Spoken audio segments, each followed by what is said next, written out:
Hello, everyone. I am Julia Zmed, and I am Silverado Middle School's art teacher. Welcome to 2020 Back to School Night. We're so happy that you're here.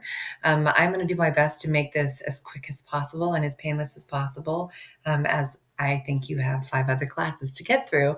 So let's just get to it. And here we go. When it comes to teaching, I have a pretty clear set of goals. I want to make sure that I am instilling as much and cultivating as much creativity with my students without giving them limitations. So even when I build assignments, I do my best to encourage to make that assignment theirs. I try to build out the assignment to give them so many options that they're able to, in fact, make it something that is unique to them. So yes, I'm giving them structure. However, I encourage them to basically color outside the lines. That's what I like to think. I also encourage respect, not only for their own work and be proud of their own work. And if you're passionate about your work and you're making it yours, you're going to respect it and love it. But also, of course, to respect the work of others. But one way that we kind of keep ourselves accountable is we do breakout groups, and we go into smaller groups of 4 to 5 people, and we show each other our works in progress and our completed works. The idea here is to keep ourselves accountable not only to the timeline, but also to that effort level. I think probably the last thing you want to do is scribble something on a piece of paper and then show all of your classmates. So this hopefully encourages them to work a little bit harder, and again, to stay on task and keep their work. And hopefully they're not going to be getting behind. And of course, I want to make this a fun place. If you've had probably a discussion about my class with any of your students, they can tell you that I don't take myself too seriously. I take art very seriously. I take creativity very seriously. I'm very passionate about what I do. I absolutely love my job, but I do my best to make it fun and kind of not feel like too stressful of a place. There's too much stress in the world, anyways. Why make an art class stressful? A couple things that we go over and what I like to teach. I like to teach them that art is everywhere. It's all around us. It's a foundational piece of our society. I think we can all agree that it would be very hard to be stuck in our homes during this quarantine without it.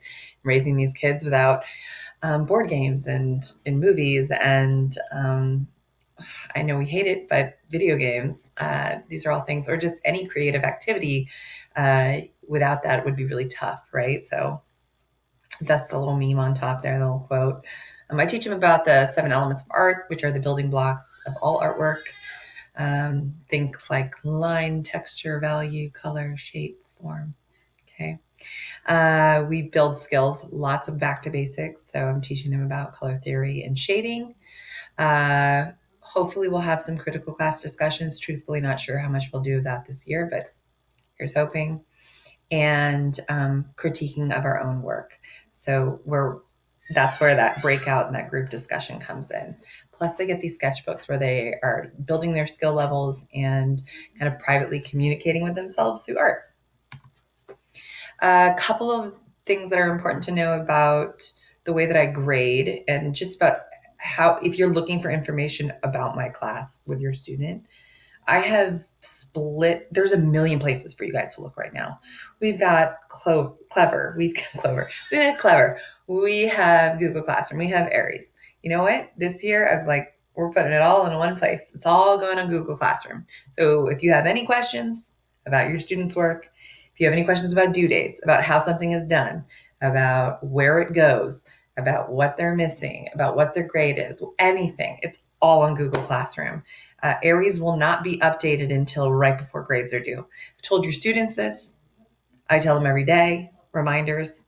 It is all on Google Classroom, except for the links on how to get into our Zoom class, which are on Clever, which I think we're all pros at this point. I grade based on effort. I've done this enough to know that kids of varying skills, I can still tell which kids are putting in the effort versus not. So that's 100% how I grade, and whether or not they're actually at least attempting to build the skills that I'm trying to teach them. And if they have a 0 on an assignment or it's late, they can make it up. They can get it to me at any point for full credit, so long as the effort is put into it. Lastly, it's really important to know, because I think a lot of kids are probably messing around with their parents. I'm not sure they've read the way that everything's working out, and they're like, oh, well, I don't actually have to go into Zoom classes. I can just get all the information, do the work, and still get an A. Truthfully, we have collaboration and participation points that they just cannot get if they're not in class. So if they're not there for a check-in day or a pair deck day, they're missing points, and that's points they can't make up. So I encourage them to be in class, not to mention that it's just so much easier to understand something and get it. How you can support your students: obviously providing a quiet place for them to do their work. Please respect their creative thoughts, even if they seem totally bonkers. Um, this is the place for them to be bonkers. Just let me handle it. And if I'm worried, I'll let you know. Please email me. Lastly, projects that we are going to work on. Truthfully, I'm creating the content as I go along, because this is crazy. This is online teaching. It's a new thing. I can tell you that we've already done these two really cool projects. One is my personal aesthetic board. You should have your students show them. They're so cool. This was a digital assignment, and then we have the graffiti letter love project, also super cute. And I encourage you all to look at this work and check in on them from time to time and see what we're creating, because it's really cool. I really do hope you enjoy absolutely everything that they make. And I hope I answered all your questions. If you have any additional questions, I believe there is a Google form in the original document that probably brought you to me to begin with. So, Julia Zmed, you can email me, you can call me. I don't care, I'm open. You can, of course, there's also the Parent Square, of course. So please feel free to ask me any questions, and thank you so much.